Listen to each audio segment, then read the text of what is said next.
Hello, hello, hello, ladies and gentlemen. Welcome, welcome, welcome. Today I am joined by a very special guest, Dr. Nav Dhaliwal. Nice to meet you. Likewise, thank you for having me. Absolutely. Can you tell us a little bit about yourself, what your background, and what inspired you to create Iagon? So actually, I come from the healthcare sector. I was a dentist by profession, and I graduated in 2013. That's exactly when I read the Satoshi paper, actually. And I came across Bitcoin and blockchain in general, and tried to apply that into my field, which was dentistry at that time. I wanted to focus a lot on patient data privacy, patient data security, and the idea evolved from there. And as I met the co-founders of Igon, it became more of a generic cloud service, kind of like Airbnb for storage and compute.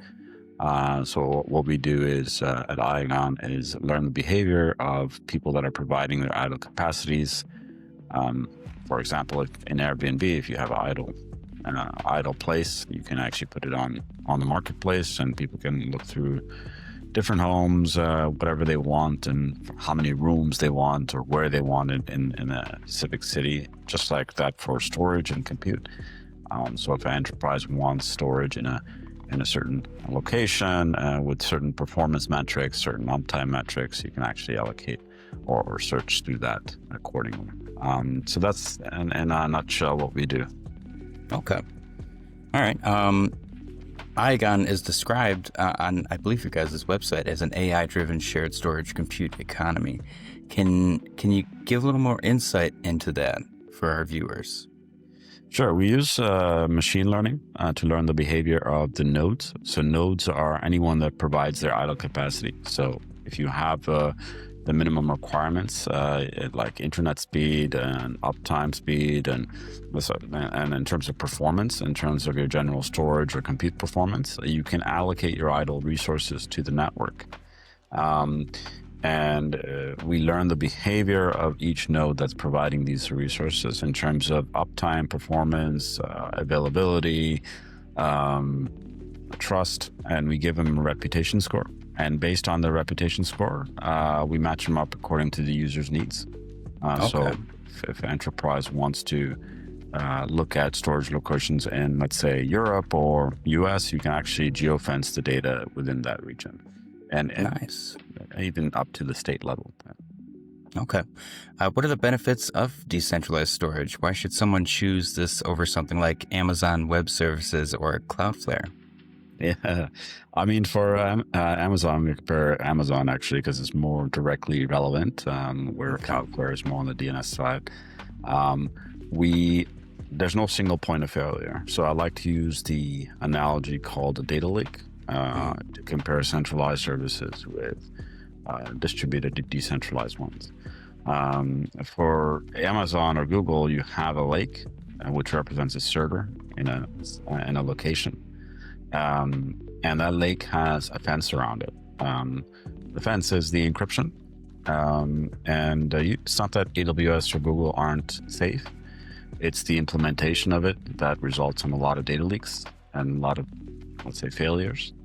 Now, the problem here is, let's say, if you have a hacker or someone that wants to exploit the server and decrypts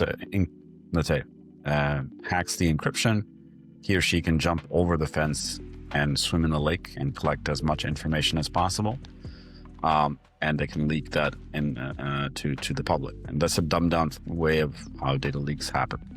And also is one point of failure.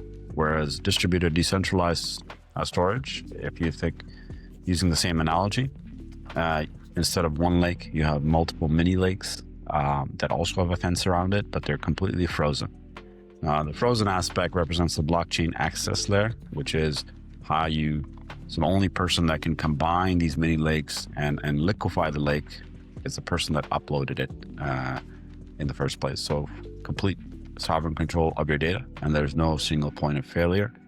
Even if that hacker jumps over a fence, he or she meets a frozen lake, that data doesn't mean anything because it's not even a small piece, or the data sharded and encrypted and distributed amongst a subset of nodes, making it very very secure, and at the same time alleviating one point failure, basically one location failure aspect, right? So there's multiple redundancies. So that multiple redundancies recently with AWS and Cloudflare outages, Iagon wouldn't have the same issue? Well, Cloudflare is a little bit different. That goes into the CDN and DNS side. We are working towards that. But for AWS, for example, if AWS has the redundancy in terms of distributed storage and being able to access, where, for example, if you were storing your data on Iagon, you would have, even if, let's say, 57% of the shards aren't available, you can still recover the file. To make it very redundant. Whereas if AWS is down, it's down. There's no way to access it, no way to get to your data. Right. On the DNS side for Cloudflare, a bit different aspect in terms of technically, in terms of what it means. And Cloudflare, if it goes down, a lot of the internet goes down. Right. But having redundancy on that aspect as well, we provide it through our enterprise compute product. Okay. I understand Iagon, the token, recently got listed on Kraken. Congratulations. Are there any plans in the near term for upcoming listings elsewhere? Yes, we're talking to a few exchanges, and you never know what can happen, but we have opened the doors. We have recently gone ahead and signed a SOW with Fireblocks, which will allow us and other Cardano native tokens to get listed on bigger exchanges like Revolut, Binance US, and others. So we are talking to a few, including Crypto.com. Again, we don't know sure if these listings are going through, but we're in initial conversations with Binance US and also at the same time Revolut. Okay. I've heard a lot about Revolut. I haven't used it yet, but I've heard a lot of good things. It's a great tool, actually. I use it it's a neobank, and it's crypto friendly. It's very, a lot of new crypto projects are getting listed on Revolut. Okay, nice. So this next question is very important, and I'm sure most of the community would like to hear the answer. What is your favorite food? That's a good question. I usually, the favorite food is hard to pick. There's so many things I like. I do like, obviously, mom's food is usually the best. Right. But I guess in Indian food, I grew up on Indian food a lot. Okay. So I do like a lot of Indian food. I like Italian food as well. Italian food is good. And but also like momos here in Switzerland. Very good food. It's I like a variety. My favorite, I've had to pick one, would be, it's called an Indian dish called saag. It's spinach with spices and herbs and stuff like that. It's really good. Okay, I'll have to check that out. I'm going to have a whole list soon. Once I've gone through multiple interviews, I'm going to make a whole 10-course meal. Yeah, nice. Okay, so next, what made you choose Cardano? Because I read a little bit about the start of Iagon. I guess, could you walk me through that process and how you guys ended up on Cardano? Yeah, we were founded in 2017, and the only kind of mature layer one at that point was Ethereum. So we chose Ethereum as kind of the only option available for smart contracts and whatnot. Yeah, that was mature enough, proven enough at that time, I guess. But over time, as we've realized that the business model didn't really fit all what we need, the gas cost at that time was really high. There was a lot of token, let's say, exploits, smart contract exploits on Ethereum. And considering that we're focusing a lot on data security, data privacy, and also being able to be cost effective at the same time, up to 80% compared to competitors, we need to find a solution that actually fit our model. And a lot of the founding team is research based, meaning that they've done a lot of papers in the past. Dr. Rohit Gupta, for example, based out of the US, he's done thesis paper on decentralized compute in 2005. And Dr. Lad Harrison, he's an economics professor, machine learning expert. All these guys and Dr. Claudia Lima as well. They have a really academic basically background, and we wanted to basically look at something similar in the sense that it's research backed. So Cardano was a little bit in our road in terms of making sure that the infrastructure at least being very solid from the beginning, research approach first and then implementing it slowly. It's very secure, very decentralized, 3,000 plus node operators. It hasn't had any exploits or hacks of that severity compared to Ethereum. On the business side, gas costs, quote unquote, are not the same. Transaction fees are very low. So it fit our business model. We're able to offer that business model to users using the L1 Cardano. So a lot of that we started thinking about in late 2020, and we switched over to Cardano in 2021 when smart contracts were more relevant on Cardano. Mm-hmm. Okay. I saw that you guys recently had some pretty big developments with some industry heavy hitters. Can you give me some insight on the Worth HP collaboration with Iagon? Yeah, so we're partnered with Worth Group. We've been partnered with them for about a year now. We've been talking to them for about 2 years. So we've been talking about monetization of 3D parts. So they work with a lot of car manufacturers and other big companies, including HP. HP will be utilizing this solution that we're building with Worth Group. And what the solution entails is basically monetization of IP. So let's say if you have a Porsche and then you are in, let's say you live in Kazakhstan, for example, and the authorized dealership in Kazakhstan from your place is 4 hours away. Now for you don't want to go that far to drive to get maybe something's broken in your car and you don't want to go 4 hours. So you go to your local body shop and say, hey, I need this part, I need to replace it. So the body shop guy says it's going to take 8 weeks to get you the original part. We have to order from Germany. There's going to be shipping costs, maybe tariffs as well because you're a sanctioned country or something. So a lot of additional cost and a lot of time to get it. So you say you just go for like a knockoff part alternative and use that. It's not good for insurance because that is not good for either Porsche or the insurance company, because if anything happens later, you could be blamed, and Porsche could be blamed as well, right? An insurance company obviously is gonna wonder who's at fault here, right? Right. A lot of problems we're solving with this, where this solution allows you to minimize the number of prints. So right now, problems are if you were to share that blueprint of that part to the third party body shop, there's no trust between those two parties. Mm-hmm. And you can basically print as many parts if you cache that image at the printer level. So with blockchain and with Iagon's encrypted storage, you're allowed to limit the number of prints that are done on the printer, and you can prove the process of the printing. And now you can actually print the part at the body shop, 1 day delivery time, no tariffs, no shippings, none of that. And it makes it more accessible for Porsche. Now they can monetize that part in a lot of jurisdictions. Just makes everything, the whole process easier. And HP is collaborating with Worth Group with their parts and different use cases through that as well.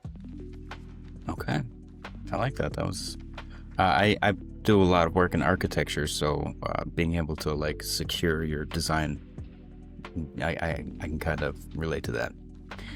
Do you guys have, or do you, as an individual, have any preferred projects? If I asked you your top 3 or top 5, what would that list look like? In the Web3 space? Yeah. Yeah, I mean, obviously Cardano, Bitcoin, I would go for. Igon, I have to pick be a little bit biased. Okay, that's fair. 2 more, top 3 or 5. Let me see. I would say in terms of adoption, really, a lot of people are looking at a chain link as one solution, and then that's been really adopted by governments as well. So I would choose that. And for the fifth one, I honestly wouldn't. I haven't really looked at too many actually. Okay. Fifth one would be hard to pick for me. I don't know who that would be. Maybe that would be. Yeah, no, I can't pick a fifth one. I might suggest Snack maybe on Cardano. I'm not a meme one guy. Okay, that's fair. But I mean, a lot of people like it. I think they have a great community for sure.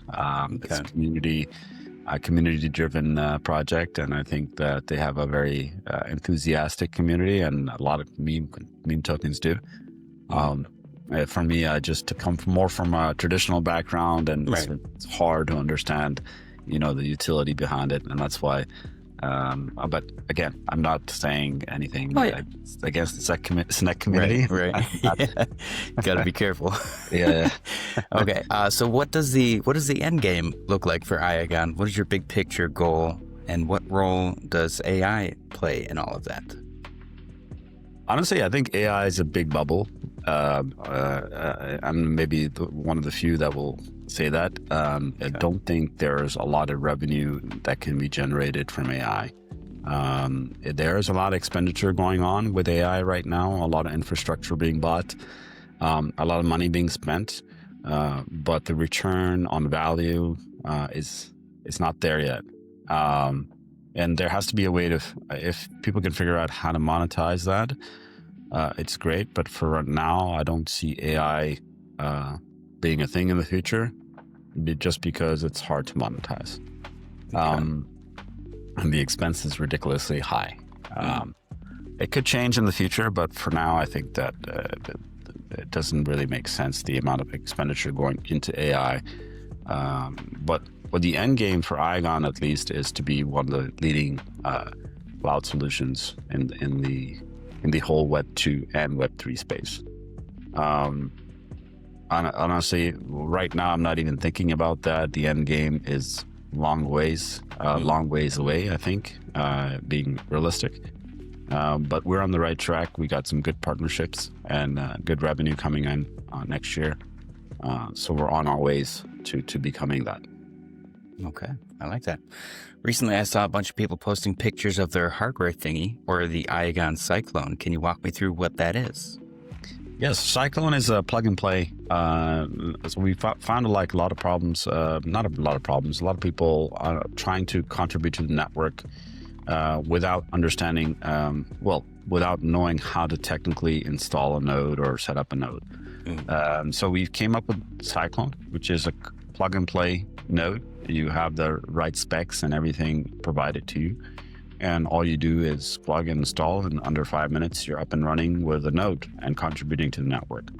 So that's basically generally what Cyclone is. In the future, what we want to have is a marketplace on the Cyclone, where you're allowed to kind of run other nodes and infrastructure on top of the compute and the storage. So not just the Iagon node, but eventually Cardano nodes and other things that will be able to plug and play, basically. Okay, nice. So what are the benefits of having and running a Cyclone? Well, ease of use is one. If you're like non-tech savvy and you want to be participating in the network and contributing to the network, it benefits its ease of use. And it's ready to plug and play. That's the main benefit. The other one is it's not vendor locked. So you can eventually, if you want to, and not have an Iagon node, you can actually have an at-home device like a Synology, similar to Synology or Ugreen device, where you can just have files locally, right? So that's another advantage. I know there's a lot of there's other vendors out there like Helium that vendor lock you into that node, so you can't do anything else with it. Here it's a little bit more flexible. Okay, I like that. Freedom of use. This next one is another important one for the community. What is your favorite movie or TV show? My favorite movie, it has to be Godfather series. Yeah, I love Godfather series. It's one of my favorites. So like Shawshank Redemption. I like the old school movies. They have a little bit better story and punchline. Mm-hmm. I feel like the newer movies are a bit repetitive, and They seem more profit driven for sure. yes, and the story is kind of, you can understand the story a little bit where there's no really favorite show. I had a lot of them, obviously, but in terms of storytelling, there's quite a few shows that did really well. I would say Breaking Bad was pretty well done. Okay. There was another one. I think the old ones. What other shows were there? I mean, I can give you a list, but I'm into like all variety of shows, but I haven't had less time recently to catch up some of the shows. You could probably name some on top of your head. I'll tell you which ones I like. Which ones did you get? Game of Thrones. Game of Thrones is a good one too. Yes. Yeah. Okay. Yeah. The Sopranos. Sopranos was awesome as well. Yes. Oh yeah. I just recently watched The Sopranos for the first time you a did? year ago. Oh my gosh, it was amazing. I'm blown away. I had high expectations, and it definitely fulfilled all of them. Yeah. No, Sopranos was a great show. There's other ones as well, and I think that. Have you seen Godfather, by the way, the Godfather series? I have, yes. I'm 50% Italian, so when you say Italian food and Godfather, I'm probably going to tell my mom later. She's going to be very excited. Yeah, no, it's a great. Al Pacino is one of the best. I think he's actors. Oh, for sure. Definitely did some great movies. But yeah, those are the few ones. I haven't really watched any shows recently, but on the anime side, I would say Dragon Ball Z was one of my favorite. One Punch Man is pretty cool as well. Not the new season, but the first two seasons were pretty good. I mean, those are pretty much it, I guess. There's a lot of other ones I probably missed out on. Yeah. Okay, I gotta ask, just for my own personal, I don't know, for my brain. Have you ever seen Firefly? Firefly? No, I have not. Okay, it's like it's a cult classic now. It was only one season. It got canceled by Fox. Okay. And they like aired the episodes out of order. So the pilot never got aired first. They aired like 3 episodes in or something random, and people didn't watch it. And then it got canceled. And after all the episodes aired, everybody loved it, and the fans like raised, I think, like $5 million. And got it to Joss Whedon, the creator, and he made a movie to kind of conclude, and the movie is Serenity. But it's a comfort show for me, and it's so good. It's the most. If I were to describe it to you, it would sound weird because it's basically space cowboys. But the ensemble cast and the storytelling is like top shelf in my opinion. Yeah. I'll check it out. Firefly is called. Highly recommend for sure. Yeah, I'll definitely check it out. There was another one I just remember that you remember. It was a lawyer show. Forgot who was what it was called, but there was one that was pretty good. Okay. True Detective was another one. Yeah, but not that one. I wasn't into the really let's say the detective type, except for Dexter. Dexter was okay, but it was more of a kind of a different type of detective movie. Right. Okay. All right. Next, if I wanted to utilize Iagon's services, where would I go to see what services are available? Yeah, so you can actually check out the website at iagon.com.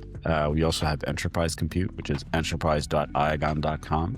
It's more for heavy-ended users if they wanted to use, let's say, for running. It's an alternative use case to Amazon. So you can actually run whatever you would like on the infra. So we provide dedicated compute and infra, and you could actually run those instances there. On Igon.com, if you go to the app, you can actually use it as a storage. So like a simple Dropbox solution. You can contribute as a node operator. So you have different software available for Windows, Mac, CLI, different kinds of, depending on how technical you are. And you can install the node, provide your idle capacities to the network, earn rewards in return. So there's a few ways of contributing and participating in the network. Okay. That kind of perfect transition into the next question. Would you say the focus for Iagon is more retail or enterprise based? Yeah, that's a good question, because we actually pivoted our last year to enterprise because there was so much organic interest in enterprise, let's say, adoption. And a lot of enterprises organically came to us with a problem, and they saw Iagon as a solution to their problem, which is great. And we had to make that, when companies like Worth Group and others of even higher standard come to you and ask you if you want to work with them, of course you say yes, Right. especially at a stage that we were at that point. So I think that transition went well, but we are going back to the retail solution as we,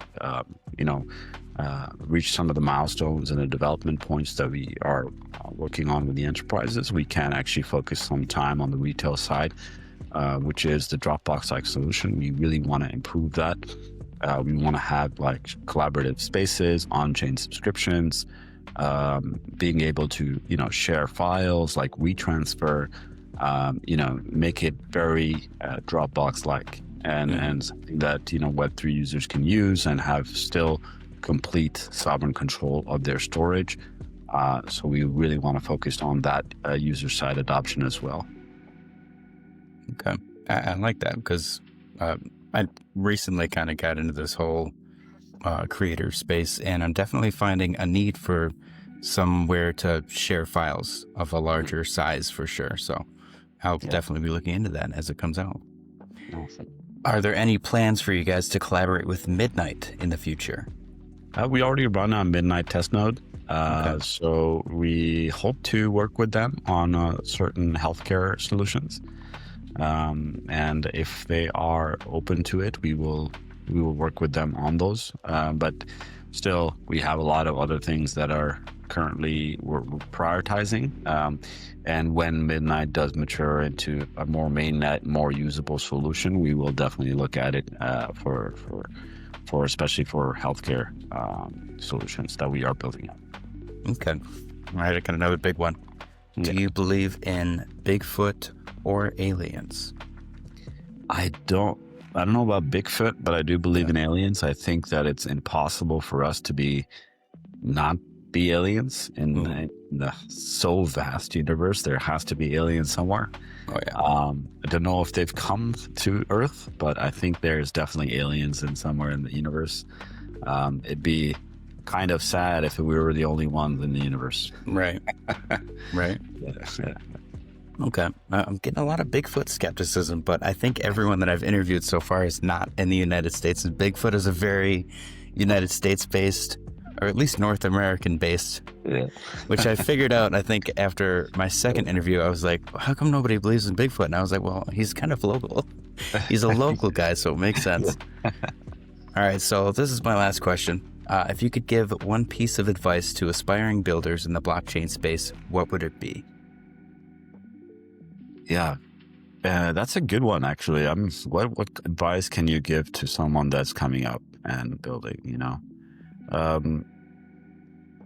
You really have to believe. Honestly, it kind of sounds maybe tacky, but if you don't believe in your vision and you just give up, you're not in the right space. Web3 is not for the lighthearted. It requires a lot of work, a lot of effort, and you're always going to question, especially in the early going, yourself and your vision. So staying true to that vision and then trying to make sure that you achieve that is something it's easily said than done. Just make sure your idea is unique. You can't be going out there and don't try to do this, don't try to reinvent the same wheel, right? Okay. Try to do something different. All right. I like it. Awesome. Well, thank you so much for joining me. I appreciate you taking the time out of your day to chat. I hope we can do this again soon. Perfect. Thank you. Absolutely.